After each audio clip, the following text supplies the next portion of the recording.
Madame, Monsieur, bonjour et bienvenue à cette édition du 12h45. Voici le sommaire.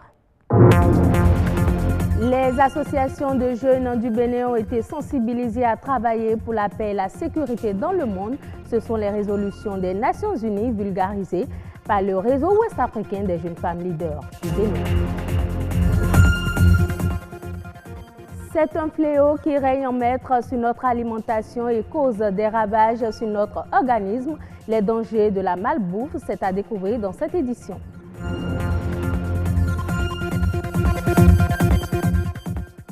Les acteurs du secteur de la sécurité privée du Sénégal procèdent à la vulgarisation de leur secteur d'activité, cela pour plus de visibilité et de reconnaissance.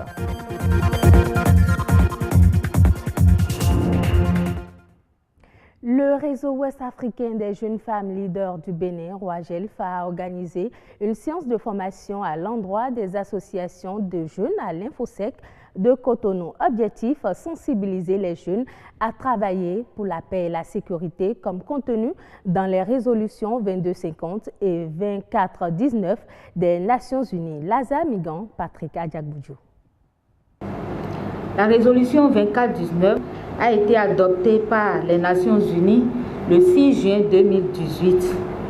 Elle vient compléter la 2250 et exhorte les États à suffisamment protéger les jeunes contre les violences en période de conflits armés, notamment les violences sexuelles et sexistes. En effet, les jeunes constituent plus de 65% de la population active béninoise. Et en organisant cette formation, le réseau ouest-africain des jeunes femmes leaders du Bénin, ROAGEF, vise à prendre en compte les besoins des jeunes et leur participation aux efforts de paix dans les situations conflictuelles. Cette couche vulnérable, lorsqu'on n'y prend pas garde, pourrait être une cible facile à manipuler. Les deux résolutions font déjà état de l'engagement des jeunes, hommes et femmes dans le métier de la paix, de ce que, en tant que jeunes, nous pouvons faire, déjà participer à tout ce qui concerne le maintien de la paix chez nous, identifier déjà les sources de conflits que nous avons au Bénin afin de pouvoir y trouver des solutions. C'est aussi des engagements qui demandent à nos États de vraiment œuvrer pour que la jeunesse puisse se porter bien dans son pays, se porter bien sur le plan économique, sur le plan social, sur le plan politique. Parce que sans avenir, les jeunes très facilement peuvent se laisser entraîner par les vagues de radicalisation que le monde connaît actuellement. Travailler à l'enracinement de la paix et la sécurité est une condition sine qua non pour le développement d'une nation. On ne fait pas toujours attention à ce que nous mangeons. Parfois, notre régime alimentaire est jugé néfaste sur le plan diététique à cause soit d'une haute teneur en énergie, soit des graisses ou encore d'une faible valeur nutritive. Et bienvenue donc l'intoxication alimentaire, l'indigestion ou encore la malbouffe. Que faire donc pour une bonne diététique alimentaire? Suivons ce petit magazine signé Clotaire Awekon, Louis Koudogbo et Edmond Rombord. Par faute d'information, par ignorance ou par négligence, ou par envie de faire la vie, de s'éclater, ou par plus snobisme, nous mangeons mal ou nous buvons mal. L'air du temps que représentent les festivités de fin d'année voit prospérer ces mauvaises habitudes d'alimentation. Question de malnutrition, d'intoxication alimentaire, d'indigestion, de malbouffe, tout dans la tempérance, surtout de l'huile, du sucre et du sel. La bonne santé, le bien-être physique et mental riment bien avec le respect d'une diététique alimentaire équilibrée. Deux béninoises prises au collet donnent leurs impressions. Les gens aiment le riz avec haricots toyoué. C'est ça que les gens aiment. Avec amio et télibo, nénoui et comment dire, assoakui, tout et tout, etc. Les boissons là, les petits enfants là, c'est sucrerie. Nous les grands, c'est bière.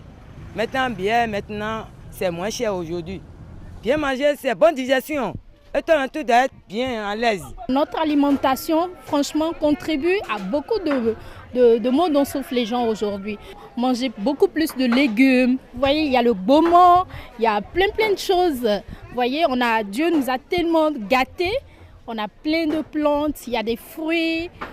Franchement, je dirais, si on peut privilégier nos aliments locaux, manger sain, manger béninois, manger beaucoup plus de légumes, des fruits, les fruitins, les poissons, ok? Tout ce qui est local, quoi. Et puis on a la chance, on a des fruits. Donc, pour moi, éviter beaucoup plus l'alcool, surtout.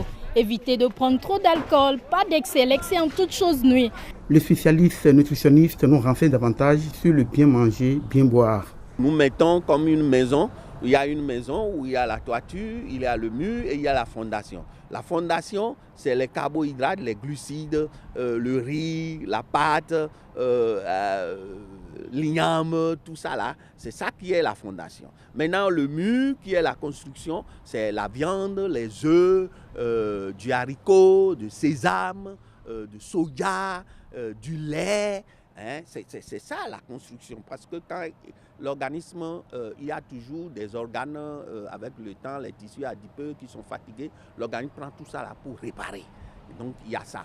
C'est tout un travail aussi à ce niveau-là. Et maintenant, les aliments protecteurs, c'est là les légumes et les fruits. Et on en a, il y a le moringa, il y a le fontété, il y a le goma, mais il ne faut pas les préparer. Et comme nous le faisons, on bout et puis après on essore et on enlève tout l'eau que nous on utilise au laboratoire. C'est ça qu'on verse dans le chromatogramme pour voir et ça nous indique la composition de la plante. Mais l'eau là, vous jetez ça. Et ce que nous, qui reste dans notre mortier, on ramasse, on jette, c'est ça que vous consommez. Et là, il n'y a que des traces des choses. On dit, mais il y a du fer dans ceci, je mange, mais il n'y a pas j'ai toujours des problèmes d'anémie. Et aussi, parce que quand vous consommez aussi ces feuilles, même normalement, il faut de vitamine C pour que le fer soit assimilé par l'organisme. Donc vous voyez que les vitamines C se trouvent dans les fruits. Donc vous devez ajouter en ce moment le fruit. Donc ce n'est pas un plaisir. On dit yovo du dessert. Donc pour nous, c'est les yovo qui prennent de dessert. Non, tout le monde doit prendre de dessert. C'est ça. La salade, c'est pour tout le monde. Ce n'est pas obligatoirement les feuilles de laitue. Si vous avez de tomates, de l'oignon, peut-être un concombre acheté, de cornichons achetés ici et coupés, hein, vous mélangez un peu de vinaigrette, pas beaucoup d'huile, hein, mais vous allez manger aussi de la salade. Parce qu'il faut des choses crues aussi pour notre organisme. La bonne diététique alimentaire passe bien par la bonne mastication, c'est-à-dire bien mâcher les aliments dans la bouche, enfin un bol alimentaire bien digeste à l'estomac. Les gens doivent bien mâcher les aliments. Parce que quand vous ne mâchez pas bien, vous donnez du boulot à l'organisme. Et vous pensez que tout va bien jusqu'au jour où l'organisme maintenant réclame. Parce que quand les désordres commencent, hein, vous allez voir les anomalies. Après les anomalies, c'est les signes cliniques. Les signes cliniques, c'est l'hôpital et c'est la mort. Avec l'invasion des organismes génétiquement modifiés OGM aux grandes dames des produits ou aliments bio, lesquels inondent nos assiettes et nos verres, le bien manger et bien boire relève d'une quadrature du cercle. Nous dirons aux agriculteurs de faire attention avec les OGM, pas beaucoup d'engrais. On n'a qu'à privilégier l'engrais à base de... d'instruments, de matières fécales, des trucs naturels. On en a besoin, c'est vraiment important, ok? Éviter tout ce qui est chimique, je dirais, privilégions les engrais, je dirais, traditionnels. Et voilà, pour sauvegarder la nature et permettre aux Africains de vivre longtemps comme nos aïeux le faisaient. Plusieurs paramètres comptent dans une diététique alimentaire équilibrée. Sobriété, tempérance, en restent les maîtres mots, assortis d'une activité sportive régulière. Et cela, nutritionnistes, diététiciens et autres médecins généralistes s'accordent sur ce mode d'emploi. Au Sénégal, le secteur de la sécurité privée s'organise. Les acteurs du dit secteur ont procédé à la signature de leur convention collective. L'objectif étant de renforcer le secteur de la sécurité privée afin d'en faire une force d'appui complémentaire aux forces de sécurité et de défense. Reportage. Ils assistent les forces de l'ordre dans la sécurisation des personnes et de leurs biens. En entreprise ou à domicile, ces hommes sont souvent appelés gardiens, une dénomination désormais bannie de leur jargon. Grâce à cette nouvelle convention collective, premières régissant leurs fonctions. Le mercredi 2 février 2015, dans la salle de la direction du travail et de la sécurité sociale, se tenait une première réunion d'échange sur les modalités et les conditions du démarrage de ces négociations. Il est vrai que les annexes des conventions collectives qui leur ont été appliquées jusqu'à présent ont prévu le classement de leur emploi et leurs rémunérations ont été régulièrement revues à la hausse à l'occasion des différentes revalorisations des barèmes de salaire dans le secteur privé. Ainsi donc, les agents de sécurité tournent le dos à la convention commerciale qui les prenait en charge. Cette convention spécifique devrait permettre de meilleures conditions de travail aux employés du secteur. La fonction sécurité est aussi importante aujourd'hui dans les entreprises que la fonction production et la fonction commerciale. Ce n'est plus une fonction à négliger dans une entreprise parce qu'elle est au début et à la fin de toute entreprise. L'adoption d'une convention collective nationale du secteur de la sécurité privée entre justement dans cette optique, en ce sens qu'elle permet une régulation saine, concertée des relations de travail. Ce faisant, elle contribue à juguler la concurrence déloyale entre les entreprises de ce champ professionnel. Après cet acquis, le défi de l'effectivité se dresse face aux acteurs qui, dans un élan de synergie d'efforts, comptent veiller à l'application de la dite convention pour l'épanouissement des agents de la sécurité privée.